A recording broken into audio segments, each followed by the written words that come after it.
Olá pessoal, boa tarde. Eu queria dizer que é um prazer estar aqui com todos vocês hoje e registrar aqui o meu agradecimento pela oportunidade de fala, meu amigo Alan, parceiraço aí que lidera o Grupo Notório, um grupo muito competente que está fazendo esse brilhante evento, né, esse grandioso evento pensado nos mínimos detalhes.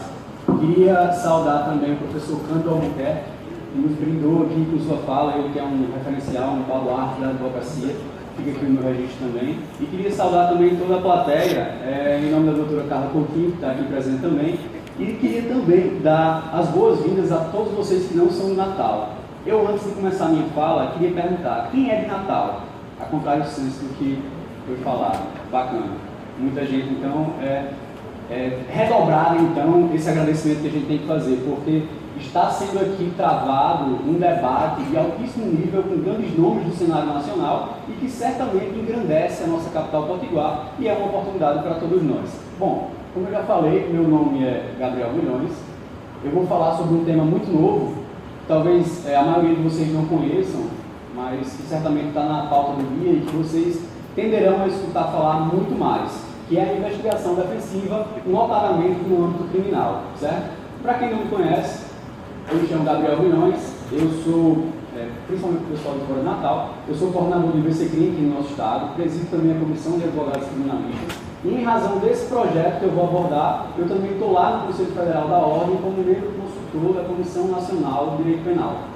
Então, sem me delongar nessa parte, porque também o tempo de 30 minutos é muito exíguo, mas também para não pensar vocês aí que eu poderia fugir disso, mas sem qualquer pretensão de exaurir o tema, e aqui eu me coloco também à disposição para qualquer eventual dúvida depois, enfim, alguém que tiver uma curiosidade maior, ao final com os meus contatos. Mas para falar em investigação criminal defensiva, nós primeiro precisamos saber se isso já existe em outros locais do mundo. Então, é uma novidade no Brasil, não há como negar, mas em outros lugares do mundo não é tão novidade assim. Bom, eu posso fazer o recorte aqui e apresentar de uma forma didática dois modelos. Com relação, eu vou começar pelo seguinte, com relação ao modelo dos Estados Unidos, muitos de vocês poderão fazer a remissão mental, a lembrança de filmes hollywoodianos, de séries de Netflix, quando a gente cotidianamente vê os escritórios de advocacia naquele modelo adversarial puro, né, fazendo a prova, com essa iniciativa probatória própria e autônoma, de intimar uma testemunha para inquirir no seu escritório, de trabalhar com equipes de detetives particulares e por aí vai.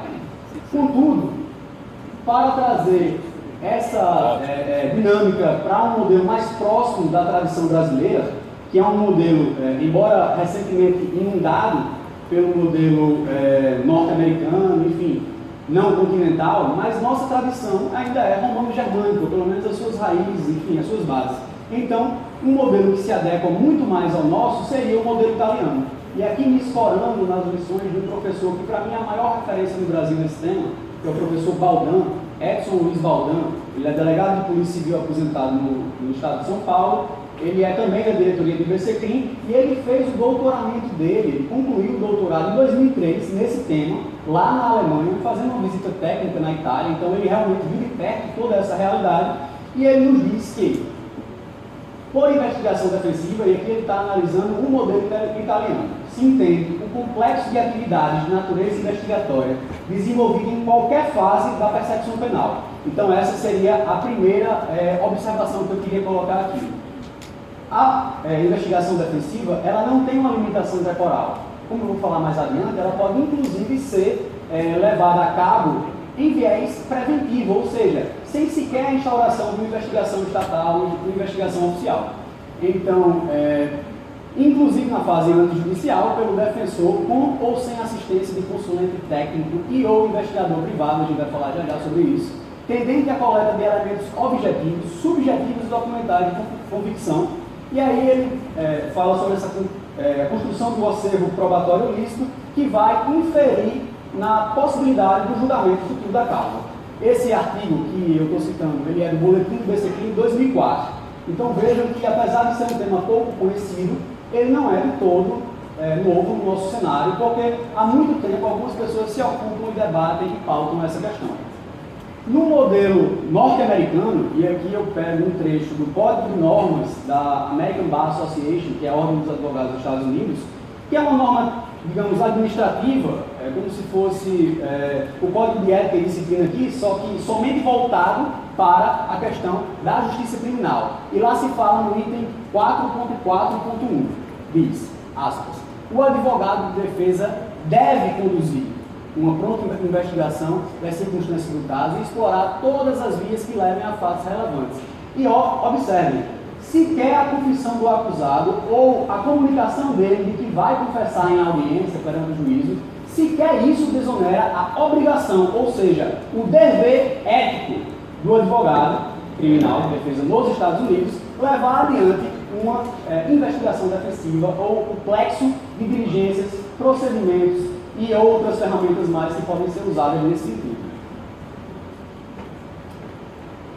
Com relação a algumas questões de ordem principiológica. Então, primeiro, eu queria falar, há uma, na verdade, chancela constitucional, mesmo que indireta, que legitima essa atividade mesmo sem qualquer regulamentação, certo? Então, a busca da igualdade, do devido processo legal, da ampla defesa, do contraditório e do livre exercício da profissão, isso só para resumir, todos com assento constitucional legitimam por si sós a atividade do advogado enquanto investigador, enquanto dirigente nessa perspectiva defensiva. Isso sem falar, pessoal, na ordem instaurada pela Constituição de 88, que nos traz o processo penal acusatório, com a ideia da paridade de armas, que o professor Cândido muito bem falou aqui, aquela ideia de conceber, tanto para a acusação quanto para a defesa, lanças do mesmo tamanho. O que é que isso quer dizer? Isso quer dizer que nós devemos ter as mesmas possibilidades, as mesmas oportunidades de nos defender provando, ou eventualmente tomar outras medidas e diligências no interesse, por exemplo, das vítimas, que eu vou abordar já já como é que se encaixa aqui isso.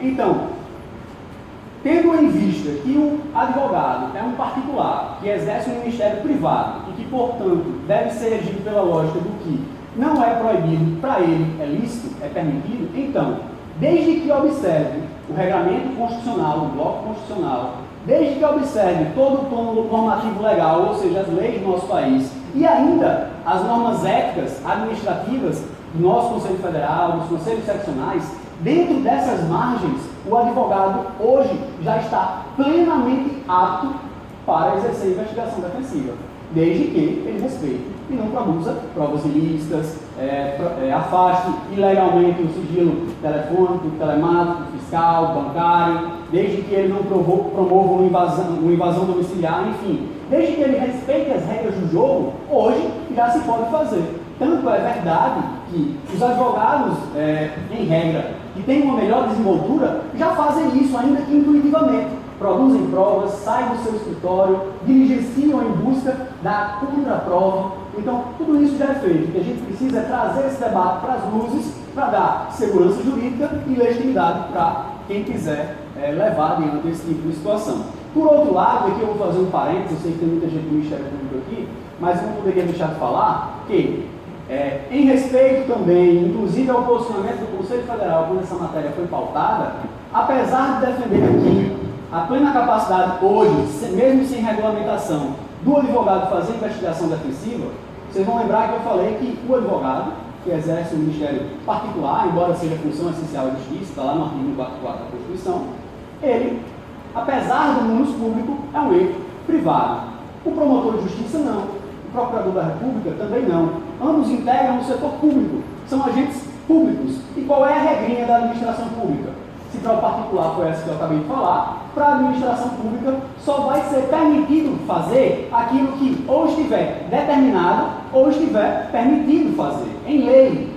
Então, vai me perguntar se existe algum marco legal que disciplina, que regulamenta a atividade da investigação direta do Ministério Público.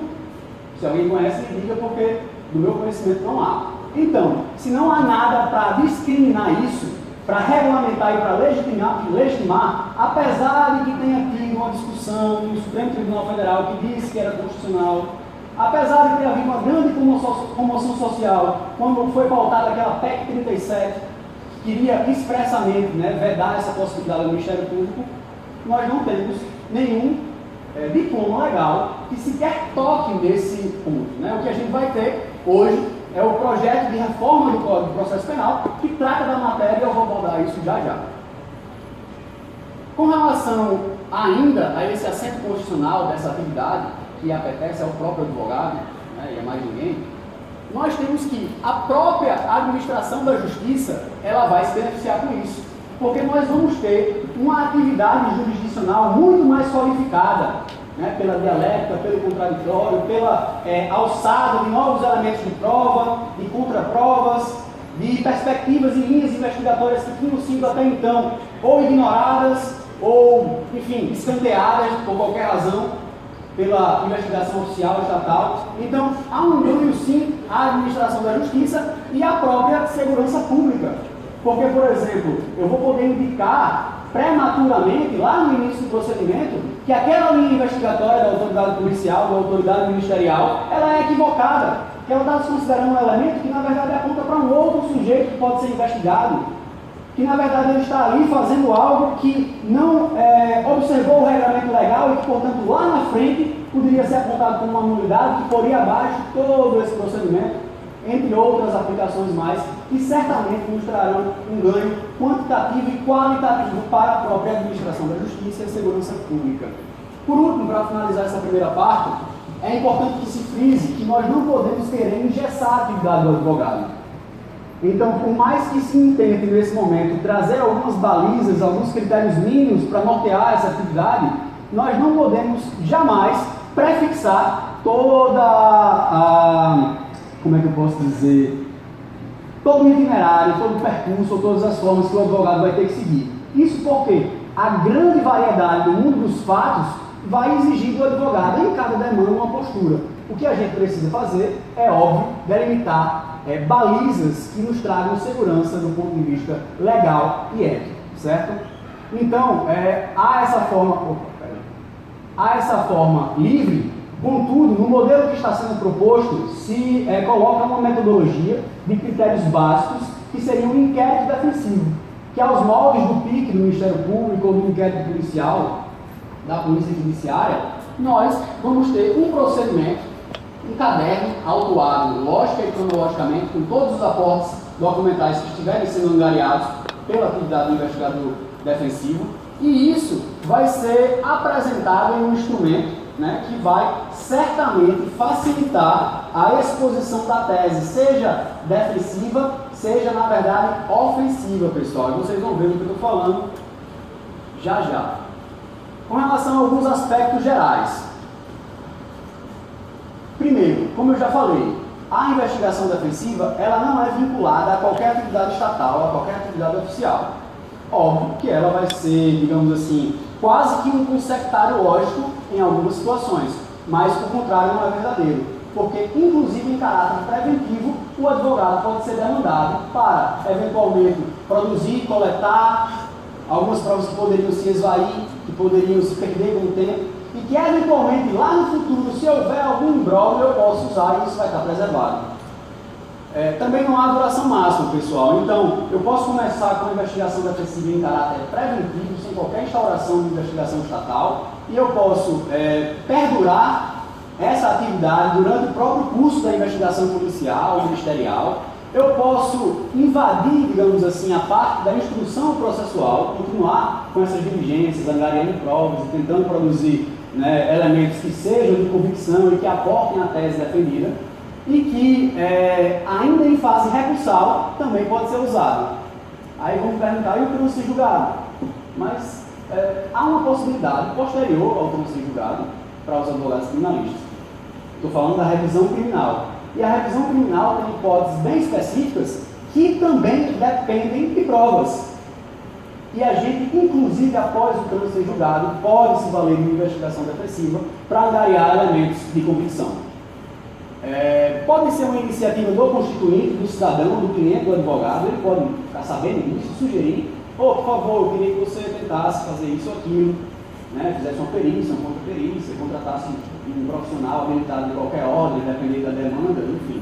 Ou pode ser uma própria sugestão do advogado, dizer: olha, isso aqui está muito complicado, vamos ver se a gente contrata aí uma equipe contábil para fazer uma contra-perícia nesse material que está sendo levado pela investigação do Ministério Público, e por aí em diante, pessoal. É necessário também a outorga de poderes específicos. Isso por quê? E já aqui, explorando também o modelo italiano.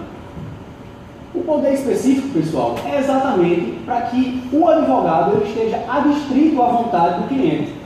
Porque como são medidas, digamos, proativas, em alguma medida podem ser até interpretadas como invasivas, desde que respeitada a ordem constitucional, legal e ética, como já falei, então o advogado, para ter uma segurança maior, inclusive das consequências, ele vai se precaver e ele vai, na procuração que outorga os poderes, expressamente prever quais são as diligências naquela investigação defensiva, qual é o âmbito, qual é o escopo, de alguma forma ele vai delimitar. É possível, pessoal, o assessoramento de profissionais, os mais diversos, ou peritos. Por exemplo, o detetive particular, certo? Parece meio coisa de filme, né? Mas a gente vai se lembrar que em 2016 veio uma lei federal que regulamentou essa matéria. Então, tirou das sombras, apesar de ser uma profissão antiguíssima e ser reconhecida inclusive pelo Ministério do Trabalho desde a década de 60, só veio a ser regulamentada agora em 2016. E isso certamente é uma grandíssima valia para a defesa, para a advocacia, porque, em regra, a advocacia não dispõe de uma equipe, de uma estruturação, por exemplo, de uma repartição pública, seja o Ministério Público, seja uma delegacia de polícia. Então, por exemplo, pelo menos eu não disponho de uma equipe de agentes de campo no meu escritório. Então, se eu precisar diligenciar em algum sentido, descobrir o endereço de alguém, descobrir se alguém, de qualquer forma, transitou por um local, ou tentar, sempre contando com o voluntarismo do solicitado, conseguir uma câmera de vigilância, as filmagens, ou fazer uma vistoria num prédio público, ou, enfim, numa propriedade privada, desde que com autorização expressa, para a gente não incidir naquela violação no domicílio, enfim. Seja qual for a diligência que o advogado, em pessoa, por uma limitação, seja física ou seja de qualquer ordem, ele não puder levar adiante, ele vai poder se valer de qualquer profissional que seja habilitado, que vai lhe assessorar nos trabalhos. Por último ainda não, mas a possibilidade de subcontratação é algo muito importante, porque nem todo advogado, principalmente com a cultura de advogados de gabinete que nós temos, que não há nenhum demérito nisso, mas é uma perspectiva cultural, né? A gente foi formado, assim, o professor Cândido falou aqui, que geralmente essa é a regra geral, a defesa criminal, os advogados criminalistas se movimentam a partir da citação. Então, já aconteceu toda a investigação estatal, foi denunciado pelo Ministério Público, a denúncia foi recebida e o sujeito foi citado. Só então a defesa passa a se movimentar.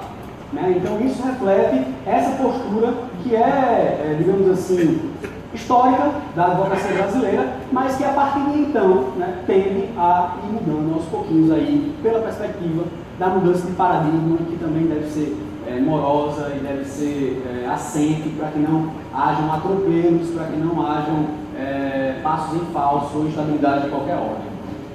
Então, a possibilidade de subcontratação, ela vem para que o advogado que não tem esse perfil ou que não quer fazer esse tipo de atividade, ele possa contratar ou algum advogado que faz isso esporadicamente, eventualmente, ou uma banca de advogados que seja especializada só e somente só nesse tipo de serviço. Há essa possibilidade? Claro, por que não? O último ponto desse introito, nós temos que a cadeia de custódia é algo relevantíssimo e que vai precisar estar na ordem do dia de quem se propõe a fazer esse tipo de atividade. Então, a cadeia de custódia, que é o quê? A auditabilidade daquela prova. É a gente ter um parâmetro firme, um registro seguro de quando aquela prova foi coletada, como foi produzida, por quem foi que manuseou ela, qual foi o transporte, qual foi o momento que foi autuado aquele documento, enfim, todos os elementos de quem, quando, onde, como, que puderem ser respondidos, vão trazer uma maior credibilidade e robustez para esse caderno que é o inquérito defensivo, reunindo aí todas as provas coletadas na investigação defensiva. E agora a gente já passa para o modelo brasileiro. Então, inicialmente eu falei do modelo italiano, do modelo norte-americano, falei algumas questões principiológicas e de ordem geral, e agora eu passo para o cenário brasileiro em si. Qual é a perspectiva da investigação defensiva hoje no Brasil? Bom, nós temos o PLS 156/2009, que é de autoria do deputado José Sarney, que, enfim, apesar de ter esse vício de origem, né, contou com a contribuição de valorosos processualistas penais, dos quais faço questão de registrar aqui a fala do professor Jacinto Coutinho, da UFPR, e do professor Geraldo Prado, do Rio de Janeiro. E aí tem algumas informações gerais, o projeto está na Câmara desde 23 de março de 2011, e ele lá no artigo 13 traz o disciplinamento da investigação defensiva, contudo de uma maneira muito tímida, que basicamente se resume ao poder de entrevistar testemunhas. Né? Então aí o artigo 13 vem nos falando que é facultado ao investigado, por meio do seu advogado, defensor público ou outros mandatários, com poderes expressos, tomar a iniciativa de identificar fontes em favor de sua defesa, podendo, inclusive, entrevistar pessoas.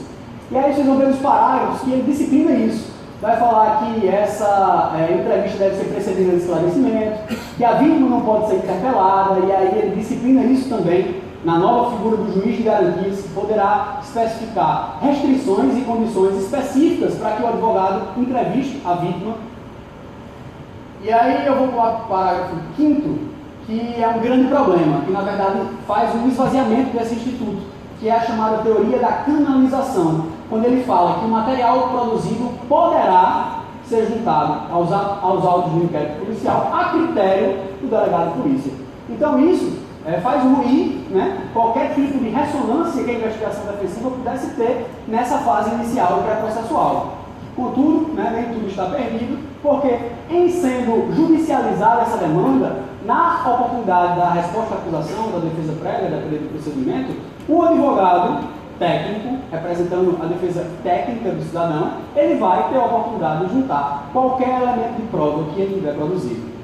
E aí tudo bem, o delegado de polícia diz, não, isso aí não me interessa, deixa para depois.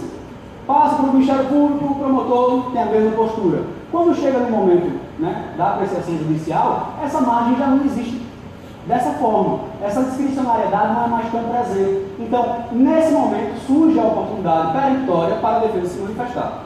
E aí eu vou correr aqui para dar tempo de passar por tudo, pessoal. Com relação à proposição que está agora em trâmite no Conselho Federal da Ordem, lá em Brasília, que foi citada aqui pelo presidente Paulo Coutinho, nós temos o grandíssimo orgulho de dizer que foi um projeto gestado aqui no nosso estado, no âmbito da Comissão de Advogados Criminalistas, que fez um grupo de trabalho e discutiu o tema de forma exaustiva ao longo de 2017, e em 31 de outubro do ano passado, mandou em forma de proposição ao Conselho Federal essa matéria para regulamentar administrativamente a investigação defensiva. Lá no Conselho Federal, esse projeto foi distribuído para a Comissão Especial de Estudo do Direito Penal, que em uma reunião presencial no dia 16 de abril, agora, recente, ele aprovou a unanimidade. Então, a comissão aprovou a unanimidade do projeto proposto pela seccional do Rio Grande do Norte e fez a remessa dessa proposição para o Pleno.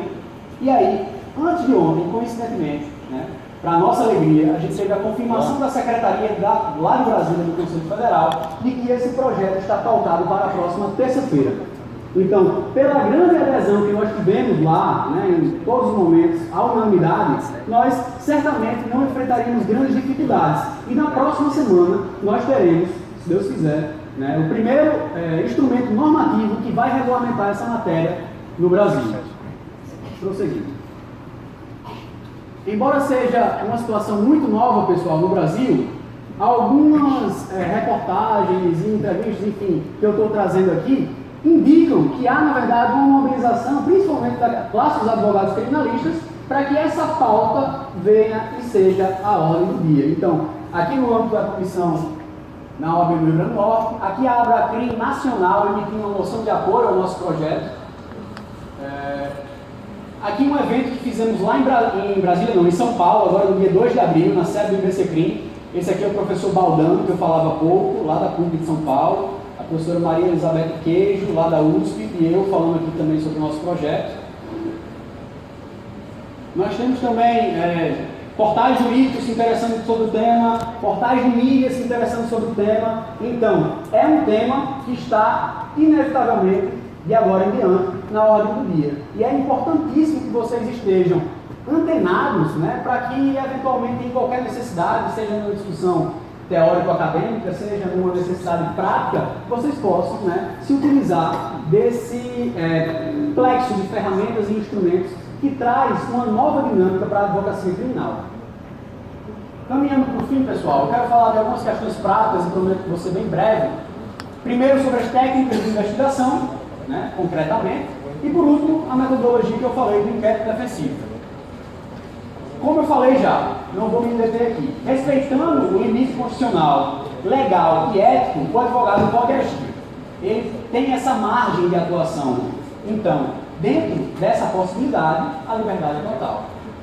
É importante que nós nunca nos esqueçamos que essa atividade conta com o voluntarismo e com a ausência de cogência, ou seja, sempre, qualquer medida que eu for tomar, eu vou ter que contar com a boa vontade e com a solicitude, ou pelo menos por hora, enquanto não tiver uma lei disciplinando maiores poderes, para a gente não, digamos assim, ser criticado pela crítica que fazemos, né, em ofensa ao princípio da legalidade, nós não poderíamos ir além.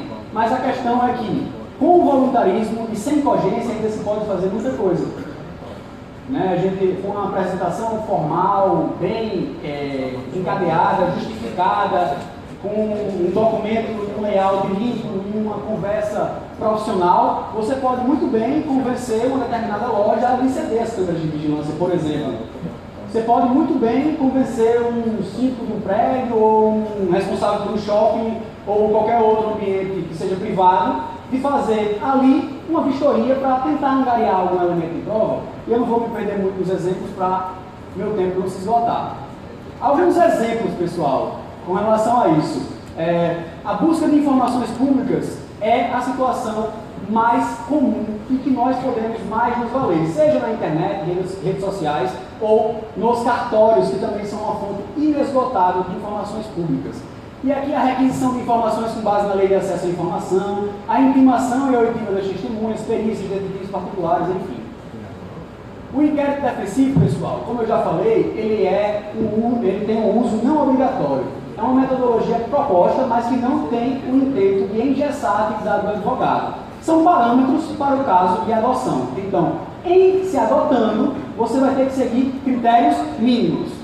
Então, o próprio provimento lá do Conselho Federal nos traz que deve haver uma portaria de instauração, com vários considerandos, enfim, apresentando as justificativas do caso concreto e os fundamentos legais e constitucionais também dessa atividade.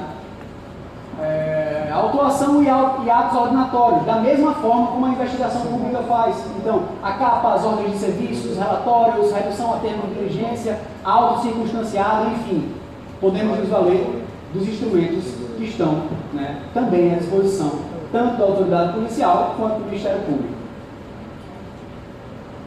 Aqui alguns exemplos, pessoal, num caso concreto que eu pensei, fiz aí algumas tarefas para infringir aqui no MVF, mas são exemplos que os instrumentos adotados para essa prática são muito comuns.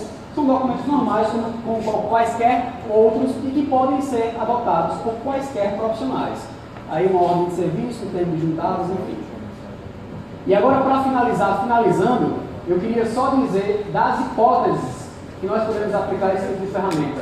Eu teria vários exemplos em cada uma dessas situações, mas vai ficar para um próximo momento. Em primeiro lugar, óbvio, a defesa clássica de um processo penal, de uma investigação policial, enfim. Seja na parte do direito penal econômico, que pela complexidade da matéria, o grande volume de aportes probatórios, enfim, demanda muito diligências investigativas, seja na, como é que eu posso dizer, no direito penal clássico, né, no tribunal do júri, nesses processos mais comuns, isso também pode ser muito útil. A defesa das vítimas, pessoal. Então, muitas vezes, as vítimas, pessoas físicas, ficam no limbo, porque pela falta de estrutura da polícia judiciária, né, estadual, a polícia civil, essas pessoas que são vítimas de estelionato, de fraude, das mais diversas ordens, elas simplesmente não têm a quem recorrer. Quando vai lá na delegacia de defraudações, o processo entra numa pilha de milhares de outros e ele fica estagnado ali por vários meses, enfim. Essa é uma realidade de todo o Brasil, não é algo para negativamente nos orgulharmos só o Rio Grande do Norte. Então, para essa pessoa, surge a possibilidade de procurar um advogado particular que vai angariar todos os elementos de prova para viabilizar a responsabilização do seu algoz e que, a partir da formalização, poderá atuar em conjunto, né? Seja como assistente de acusação, seja como um auxiliar da investigação policial ministerial. E, por último, a defesa corporativa, que é exatamente a vítima, que é a pessoa jurídica. Então, a vítima pessoa física, a vítima pessoa jurídica e o acusado criminal. Em regra, são essas as hipóteses que nós temos para a investigação defensiva. Bom, espero não ter extrapolado muito meu tempo, né? Eu fico por aqui. Meu muito obrigado e meus contatos para quem quiser se aprofundar no tema.